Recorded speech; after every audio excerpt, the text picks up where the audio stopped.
All right, hello wine drinking people. Today is Friday, the 20th of June, and got that one right, yes, and we're going to be taking out a bunch of Washington State wines tonight at our annual Washington State wine tasting. And hey, we need to make this event an annual tasting. Well, we did a Cheval Blanc tasting back to 49 last October. We showed 53 out of half bottles. They were still amazing. This is one of the world's great wines, and hey, we just put this on the counter just because.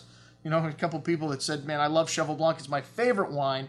And, well, our host, Jean-Francois Roy, we're going to be doing this in his condo building. The first time we've ever done this in a new high-rise on Las Olas. 10 years of Cheval Blanc. And, of course, hey, man, we always give you some cookies to put with your milk when we do an event here at the Wine Watch. Chef Tony Lampisoni from Wine Watch Catering will be putting together a 5-course tasting menu to complement the wine. Cheval Blanc, one of the great properties in St. Emillion. And St. Emillion wasn't really classified until 1955, or it wasn't. I mean, they knew where the great dirt was, just like they did in Pomerol, which has never been classified. But this property was actually part of Figeac before the turn of the last century, and well, the last couple of decades, it's been owned by Bernard Arnault, which is the owner of LVMH, the world's largest luxury conglomerate. And we've had Pierre Lurton, the gentleman that's been running the property for the last couple of decades in for the Great Wine Seminar. And what a gracious man, what a great ambassador for Bordeaux. And hey, he's now running Chateau Cheval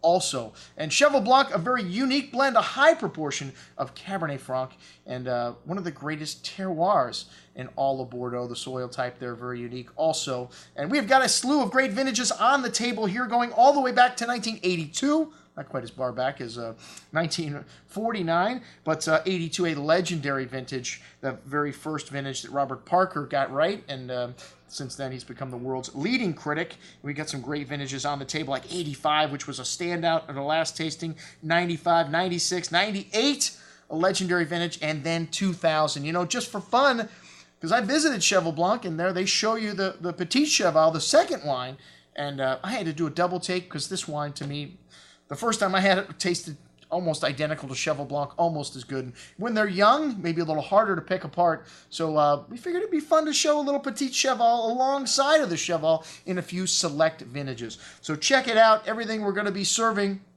a week from tonight on the 27th of June on Las Olas from Chateau Cheval Blanc, one of the great properties of St. Emilion. I'm your host, Andrew Lampisoni, signing off for the Wine Watch, saying remember, always drink the good stuff first.